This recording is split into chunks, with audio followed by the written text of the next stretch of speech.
Welcome to Aadya TV. నేను మీ journalist Arun. ఇప్పుడు మనతో పాటు జాతీయ మాల్ల ఐక్య వేదిక నగర అధ్యక్షుడు మారుతి ఉన్నారు. అడిగి తెలుసుకునే ప్రయత్నం చేద్దాం. చెప్పండి, ఎస్సీ వర్గీకరణను ఏ విధంగా చూస్తున్నారు మీరు? ముందుగా జేబీలో అందరికీ జాతీయ మాల్ల ఐక్య వేదిక గ్రేటర్ ద ప్రెసిడెంట్ మారుతి మాట్లాడుతున్నాను. ఈరోజు ఎమ్మెల్సీ కవితక్క గారి కలవడం జరిగినది. విషయం ఏమనగా మొన్న అసెంబ్లీలో వర్గీకరణకు వ్యతిరేక తీర్మానం చేసినది. అది సుప్రీంకోర్టు గైడ్ లైన్స్ కు విరుద్ధంగా ఉన్నది కాబట్టి దానిపైన ఒక రిప్రజెంట్ లెటర్ రాసి ఎమ్మెల్సీ కవితక్క గారికి ఇవ్వడం జరిగినది. దాంట్లో ఏముంది ముఖ్యంగా ప్రతిపాదించింది ఏంటంటే, ఏదైతే వాళ్ళు 2011 సెన్సస్ తీసుకొని వర్గీకరణ చేశారో సుప్రీంకోర్టు గైడ్ లైన్స్ లో ఏమున్నదంటే, మీరు 2014 నుంచి తెలంగాణ 2011 అనేది ఉమ్మడి రాష్ట్రం యొక్క సెన్సెస్. అది 2014 నుంచి తెలంగాణను తీసుకొని స్టిల్ 2024 వరకు తీసుకుని సెన్సెస్. దాని ప్రకారము మీరు వర్గీకరణ చేయొచ్చని సుప్రీంకోర్టు స్పష్టంగా ఉన్నది.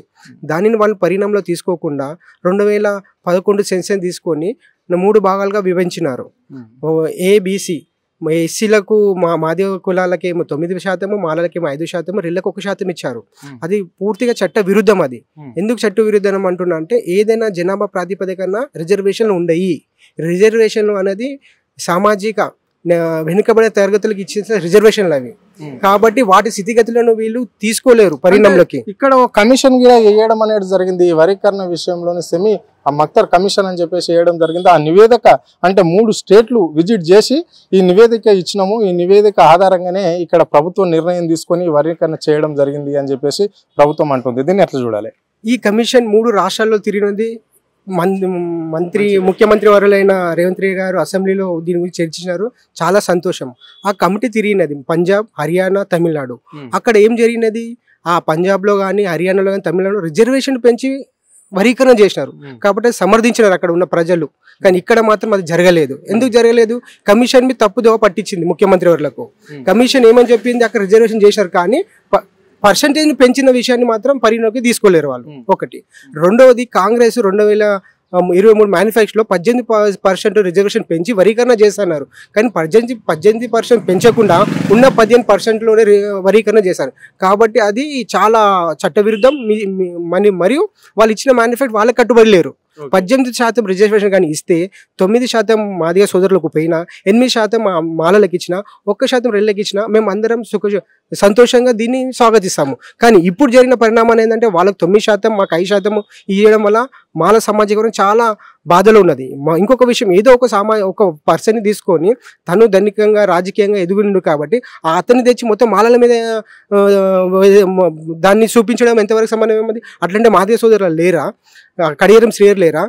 మళ్ళా ఆయన ఉప ముఖ్యమంత్రి టిఆర్ఎస్ పార్టీ అయిన దామోదర్ లేరా? మళ్ళా కాంగ్రెస్ లో దామోదర్ లేడా? మళ్ళీ గత ప్రభుత్వంలోనే రాజయ్య లేడా? మళ్ళీ వాళ్ళని ఎందుకు మీరు తీసుకుంటలేరు పరిణామంలోకి? కానీ ఇక్కడ ఉన్న ఒకడు వెంకటస్వామి ఫ్యామిలీని తీసుకొని మొత్తం యావత్ తెలంగాణలో ఉన్న మాలల మీద రుద్దడం అనేది అది మీకు సమన్వయమేనా?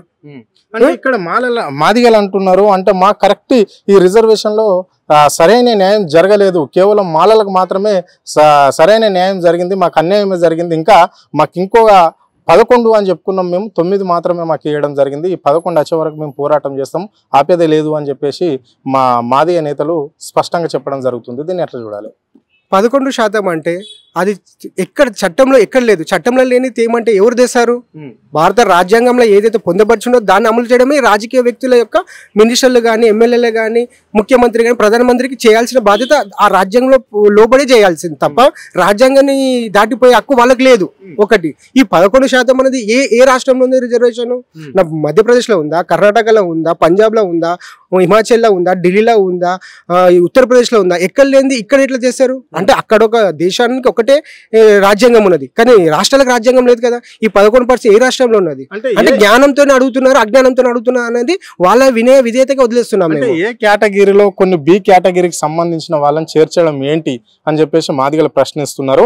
అదే మాల కేటగిరీలో అంటే అభివృద్ధి కానుల ఫలాలను అంటే తక్కువ సంఖ్య ఉన్న వాళ్ళను మాల కేటగిరీలో వేసుకుని వాళ్ళ ఫలాలన్నీ కొంతమంది మాత్రమే లాక్కోవడానికి ప్రయత్నం చేసినట్ల ఈ వర్గీకరణ ఉంది అని చెప్పేసి వాళ్ళు ప్రభుత్వానికి కానీ మాల సోదరులకు కానీ ప్రశ్నిస్తున్నారు. దీన్ని ఎట్లా చూడాలి? ఇవన్నీ ఊహాగానాలమైన ప్రశ్నలు. ఇవి పర్టికులర్ గా డేటాబేస్ ఎవరితోనే ఉన్నది? ఇది మాదిగ సామాజిక వర్గానికి ఏదైనా స్టేట్ గవర్నమెంట్ ఇచ్చినదా? మీరు పోయి అన్ని సామాజిక వర్గంలో ఉన్న డేటాబేస్ కలెక్ట్ చేసుకోనికి ఉన్నదా? ఓటి ఊహాగానాలతో మాట్లాడితే ఇన్ని రోజులు మేము మా జాతి నాయకులకు నమ్ముకొని మేము ప్రశాంతంగా ఉన్నాం. ఇప్పుడు మేము అంతా ఒకటేసారి మొన్న జరిగిన అసెంబ్లీలో తీర్మానం చేసిన తర్వాత మేము అందరం మేల్కొన్నాం. అరే వాళ్ళు ఏ డేటాబేస్ ప్రకారం చెప్తున్నారు, మీరు ఎట్లా నమ్ముతున్నారు? మీ యొక్క మొత్తం ఆదివాసీ సోదరులు అందరు ప్రతి పల్లె ప్రతి జిల్లా తిరిగి దాన్ని డేటాబేస్ కలెక్ట్ చేసినారా? ఎంత మొత్తం 59 కులాలది ఒకటి మీ తన డేటాబేస్ ఉన్నదా? ఏది లేని మీరు ఊహాగానంతో మాట్లాడితే ఇన్ని రోజులు మా వాళ్ళకు ఊహాగానంతో మర్చిపోయారు, వాళ్ళు లేకుండా నడిచింది. కానీ ఇప్పుడు మేము అందరం యువకులం మేలుకున్నాం. వచ్చే తరానికి మేము ఏమి ఇవ్వాలి? మా తరం ఎట్లా మమ్మల్ని మోసం చేసింది, ఈ తరాన్ని మేము వచ్చే తరానికి మేము చేయాలి. కాబట్టి మేము డేటాబేస్ ఉన్నది మా తన, మీ తన ఉందో లేదో ఆ డేటాబేస్ ప్రకారం మేము చేసుకుందామని మొదలు పెడుతున్నాం. మాలా మాదిగను మినహాయిస్తే ఉపకులాలు ఉంటాయి. ఉపకులాలకు 1% ఇచ్చారు. ఇది కరెక్ట్ సరైన న్యాయం జరిగిందంటారా ఈ వర్గీకరణ విషయంలో? ఈ వర్గీకరణ విషయంలో 1% అనేది కేవలం కొన్ని జిల్లాలో మాత్రమే ఉన్నది.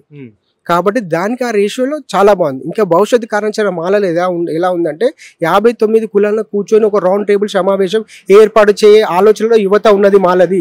59 కులాలను పిలిపించి ఒక రౌండ్ కాన్ఫరెన్స్ పెట్టి ఎన్ని కులాలలో IPSలు ఉన్నారు, ఎంతమంది IASలు ఉన్నారు, ఎంతమంది మినిస్టర్లు అయ్యారు, ఎంతమంది ఎమ్మెల్యేలు అయ్యారు, వీటిని అన్నిటికీ మేము డేటాబేస్ చేసుకొని మేము ఒక కార్యాచరణ మొదలు పెట్టడానికి సిద్ధంగా ఉన్నాము. దీనికి భవిష్యత్తులో ఖచ్చితంగా చేసి తీరుతాం. మేము ఇన్ని రోజులు ఊహాగాన మాటలు దౌర్జన్యాలకు అంత సరిపోయింది. ఇప్పుడు మాత్రం జరిగే అవకాశం లేదు. ఎక్కడ పోయినా అడ్డగోళ్ళు వేయడం మా ఫస్ట్ ప్రధాన బాధ్యత అదే మాది. అంటే ఇప్పుడు మందకృష్ణ మాదిగ అంటున్నాడు ఏ కేటగిరీలో పంబాలలో వాళ్ళు C కేటగిరీలో ఉండ్రి గతంలో, ఇప్పుడు ఏ కేటగిరీలో చేర్చడం ఏంటి అంటే అక్కడ కూడా దోపిడీ చేయడానికే ఈ పంబాల కులస్తులు రాష్ట్రంలో దాదాపుగా చాలా తక్కువ ఉంటారు, 2000 పైగా చిల్లర ఉంటారు. వీళ్ళు ఏ కేటగిరీలో చేరడం ఏంటి అని చెప్పేసి ఆయన ప్రశ్నించడం అనేది జరిగింది. దీన్ని ఎట్లా చూడాలి? ఈ పమ్మాల అనే కులానికి మీరు ఇక్కడ చూసుకున్నారని అయితే వాళ్ళ యొక్క స్థితిగతిలో చూడండి. మీరు వాళ్ళ స్థితిగతులు ఎలా ఉన్నదంటే మాదిగల కన్నా ఇంకా ఘోరంగా ఉన్నది. వీళ్ళన్నా మాదిగ సామాజిక వర్గంలో కొంతమంది IASలు ఉన్నారు, IPSలు ఉన్నారు, మినిస్టర్లు ఉన్నారు, ఎమ్మెల్యే ఉన్నారు. మళ్ళీ ఆ సామాజిక వర్గంలో లేరు. అంటే ఇప్పుడు గంట చక్రపంది అదే పంబాలం కదా. గంట చక్రపంది ఏ రాష్ట్రము, ఏ జిల్లా? ఆ జిల్లాలో చూసుకుంటే ఒక్క వ్యక్తి వచ్చిండు. అదే మాల సామాజిక వర్గం కానీ మాదిగ సమాజం ఎంతమంది లేరు, చాలా మంది ఉన్నారు. అట్లా వాళ్ళతో పాటు రావాలి గంట చక్రపాణి వాళ్ళది. మేము ఏమంటున్నామంటే భవిష్యత్తు కార్యాచరణ 59 ఉపకులాలతో కూర్చొని ఒక రౌండ్ టేబుల్ సమావేశం చేయడమే మా ముఖ్య ఉద్దేశం. ఏ కులాలలో ఎంతమంది లబ్ధి పొందినారు, రాజకీయంగా కానీ ఆర్థికంగా కానీ ఉద్యోగంగా కానీ వాళ్ళ డేటాబేస్ తీసుకొని మేము అప్పుడు ఒకటి ఇస్తాము. ఆ డేటా ప్రకారం చేయండి. మీరు ఊహాగానంతో డేటాబేస్ తీసుకొని చెప్తే మేము ఎలా నమ్మాలి? అంటే ముఖ్యమంత్రి ఇక్కడ సంబంధించి రేవంత్ రెడ్డి మీతోని సమీక్ష కాలేడా? అంటే ఇక్కడ మాలలతోని కావచ్చు, ఇక్కడ మాదిగలతోటి ఉపకులాలను కలుపుకొని మీతో ఎప్పుడు కూడా ఇక్కడ ఈ సమావేశం ఏర్పాటు చేసిన దాఖలు ఉందా ఏమన్నా? అలాంటి ముఖ్యమంత్రి గారు చేయలేరు. ముఖ్యమంత్రి గారు ఒకటి పెట్టుకున్న అందరు బిల్డర్లు పిలిపిస్తున్నారు, ఆర్థిక లావాదేవీలు చూసుకుంటున్నారు తప్ప రాష్ట్రంలో ఉన్న స్థితిగతుల గురించి మాత్రం ఎక్కడ చర్చించడం లేదు. ఆ కమిషన్ వేశారు. కమిషన్ ఏం చెప్పినది అనేది చదవలేకపోయారు. సుప్రీంకోర్టు గైడ్ లైన్స్ మొత్తం ఏ మంత్రి చదవలే, ఏ ఎమ్మెల్యే చదవలే. ఆ కమిషన్ మీద చదివిందో లేదో అందులో ఒకటి స్పెసిఫిక్ గా ఇచ్చినారు. క్రిమిలేయర్ అనేది పార్లమెంట్ లో తీసేసినారు. నార్త్ ఇండియాలో ఉద్రిక్తత ఉన్నప్పుడు అప్పుడే ప్రధానమంత్రి తీసేశారు. తర్వాత ఇంకొక పదం వాడిండు. ఆ పదం ఏంటంటే మన empirical data. Empirical data means ఏంటంటే ఎవరైతే ఏ కులంలో ఇప్పుడు మాదిగా ఉన్న ఉపకులంలో ఎంతమంది గవర్నమెంట్ ఉద్యోగస్తులు ఉన్నారు, ఎంత పొలిటికల్గా ఉన్నారు, ఎంత వ్యాపారవేత్తగా ఉన్నారు, ఎంతమంది వెనుకబడి ఉన్నారు, వాళ్ళ డేటాబేస్ కలెక్ట్ చేసిన తర్వాత వరీకరణ చేయమన్నది. కానీ మన ఒక ప్రభుత్వం దురదృష్టకరం ఏంటంటే ఊహాగానాల మీద చేసినది. ఎంపరికల్ డేటా అనేది లేదు వాళ్ళ తన. ఆ ఎంపరికల్ డేటా లేదు, వర్గీకరణకు సంబంధించిన సమానమైన డేటానే లేదు. లేనప్పుడు మీరు ఎట్లా చేస్తారు? మేము ముఖ్యంగా ఏమంటున్నామంటే ఎంపరికల్ డేటా బేస్ చేయండి. మీరు మాకు ఆ డేటా చూపించండి. ఆ డేటా చూపించినాక మాకు చూపించండి. మీరు ఏది పబ్లిక్ డొమైన్లో పెట్టారు, మీ యొక్క ఎమ్మెల్యేని చెప్పారు, నా ప్రతిపక్షాలు ఇయ్యారు, మీ అంతలు తీసుకుంటారు. ఇది రాజ్యాంగం పూర్తి విరుద్ధంగా, సుప్రీంకోర్టుకు విరుద్ధంగా ఉన్నది. ఇది అంటే చివరిగా ఇవంటే ఇప్పుడు ఈ వరీకరణను మీరు మాల సామాజిక వర్గానికి చెందిన వాళ్ళే కావచ్చు, లేకుంటే మీతో ఉన్న ఉపకులాలే కావచ్చు, దీన్ని వ్యతిరేకిస్తున్నట్లన్నా? పూర్తిగా దీన్ని వ్యతిరేకిస్తున్నాము. ఇంకొకటి కాంగ్రెస్ అంటే మాల అంటే కాంగ్రెస్ ఉంటే ఆ పదాన్ని ఇప్పుడు కోల్పోయారు. ఇదే గిట్ట పరిణామం మాలల గిట్ట ఏదైతే ప్రణాళిక మీరు అసెంబ్లీలో మీరు ఇచ్చిన తీర్మానాన్ని మీరు ప్రవేశపెడితే నెక్స్ట్ 1,00,000 మంది BRS లో పార్టీలో చేరడానికి రెడీగా ఉన్నారు.